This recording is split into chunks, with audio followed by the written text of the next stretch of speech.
সেই 15 বছর আগে কবে শেষবার ট্রেনে চেপে বেড়াতে গিয়েছিল বিভাদেবী স্বামীর সাথে পুরীতে। তারপরে গত 10 বছরের বৈধব্যে কোথাও আর বেড়াতে যাওয়ার কোনো সুযোগ আসেনি ওনার জীবনে। তাই ছেলে যখন বলল, মা সামনের মাসে তোমাকে বেনারস নিয়ে যাব, তখন 75 বয়সের বৃদ্ধার সে কি আনন্দ! সত্যি সত্যি আমায় নিয়ে যাবি? কতদিন ধরে আমার যে একটু ওখানে যাওয়ার ইচ্ছে, বাবার শরীরটাকে একটু স্পর্শ করব, তার হয়ে উঠছে না। আমি যে তোকে কি বলে আশীর্বাদ করব বাবা?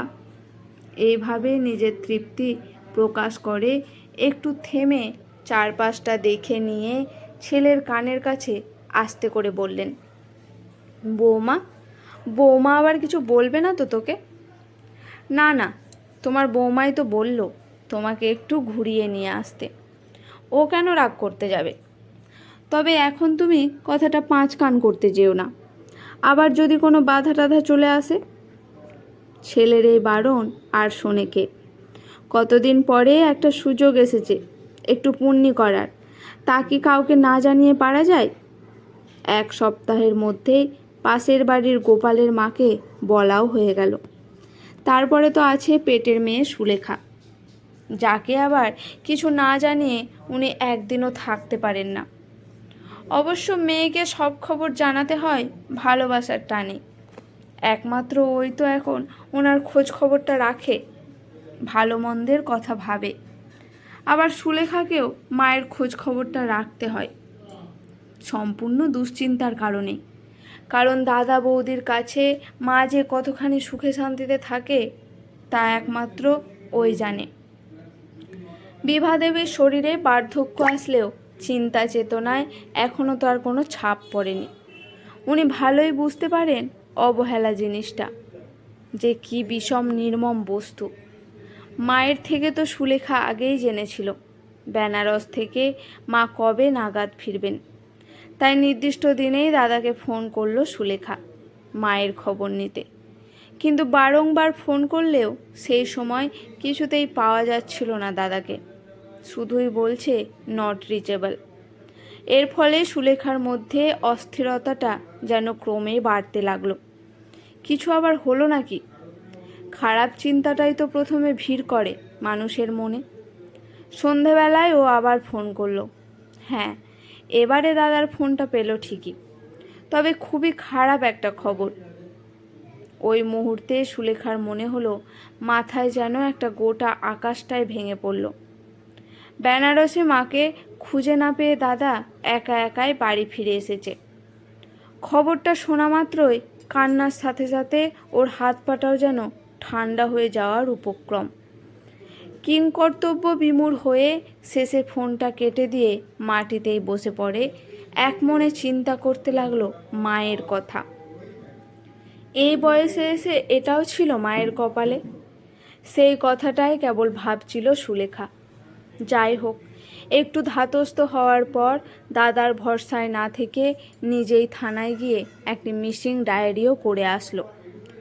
সপ্তাহখানেক বাদে এক ভদ্রলোক সুলেখাদের বাড়িতে দেখা করতে এলেন। নিজেকে একজন স্বেচ্ছাসেবী সংগঠনের প্রতিনিধি হিসেবে পরিচয় দিয়ে তিনি জিজ্ঞেস করলেন, বিভাদেবী আপনার কে হন? উনি তো আমার মা।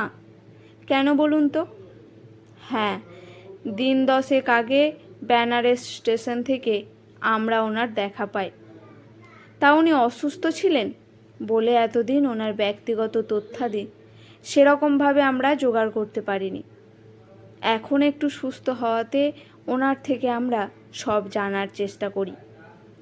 আপনার মোবাইল নাম্বারটাও উনি বলতে না পারলেও আপনার বাড়ির লোকেশনটা মোটামুটি বলতে পেরেছেন বলেই আজ আমি এখানে আসতে পারলাম। এই কার্ডটা রাখুন আপনার কাছে। বেনারসে গিয়ে কার্ডে উল্লিখিত জায়গায় গিয়ে দেখা করলে আপনি বিশদে সব জানতে পারবেন এবং আপনার মাকেও ফেরত নিয়ে আসতে পারবেন। দরকার হলে আপনি ফোনে মায়ের সাথে আগে কথা বলেও নিতে পারেন। দাদা, আপনাকে যে কি বলে ধন্যবাদ জানাবো। না না, ঠিক আছে। ওখানে গিয়ে সুলেখা যেটা জানতে পারলো তা যে কোনো সুস্থ মানুষের কল্পনাতেও আসবে না। এই বিষয়ে ও এক প্রকার নিশ্চিত। কোন ছেলে যে তার নিজের গর্ভধারিণীকে এইভাবে অবহেলার আস্থা করে এই রকম অবলীলায় ফেলে আসতে পারে, তা ভাবলেও যেন গা শিউরে ওঠে। বিভাদেবী নিজের মুখেই যখন শোনাচ্ছিলেন ওই অভিশপ্ত দিনটার ধারা বিবরণী, সুলেখার দু চোখ বেয়ে একটার পর আরেকটা অশ্রুবিন্দু সামনেই পড়ে ঝরে যাচ্ছিল। ট্রেন ছাড়ার অনেকক্ষণ বাদেও, অনেক ডাকাডাকি করেও যখন বিকাশকে পেলাম না, ভয়ে আমার তো কান্নায় পেয়ে গেল। ভাবলাম ছেলেটার আবার খারাপ কিছু হলো না তো। আশেপাশের যাত্রীরা তখন আমাকে সান্ত্বনা দিচ্ছিলেন, আমার প্রতি খুব নজর রাখছিলেন ওরা। তারপর বেনারস স্টেশনে নেমে এক ভদ্রলোক যখন ফোন করে এই সংস্থার খবর দিলেন, এনারাই আমায় এখানে নিয়ে আসলেন। এনাদের সেবা শুশ্রূষায় আজ আমি অনেক ভালো আছি রে। হ্যাঁ, এখন হয়তো বৃদ্ধা শারীরিকভাবে সুস্থই আছেন, কিন্তু মনের ভিতরটা যে ওনার এখনও তোলপাড় করছে, তার বলার অপেক্ষা রাখে না। নিজের সন্তানের থেকে এমন আঘাত উনি কি কোনো দিনে ভেবেছিলেন, নাকি তা ভাবা যায়? বাড়িতে ফিরে সুলেখা যে থানায় মিসিং ডায়েরিটা করেছিল, সেখানে সমস্ত কিছু বিশদে জানালো।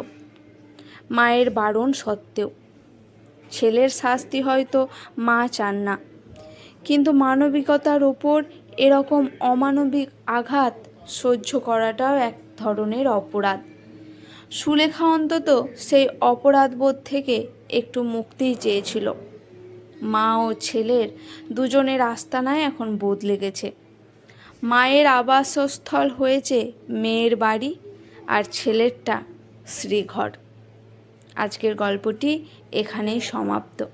গল্পটি শুনে যদি আপনাদের ভালো লেগে থাকে, চ্যানেলটি সাবস্ক্রাইব করে একটি লাইক করে আমার পাশে থাকবেন। ধন্যবাদ।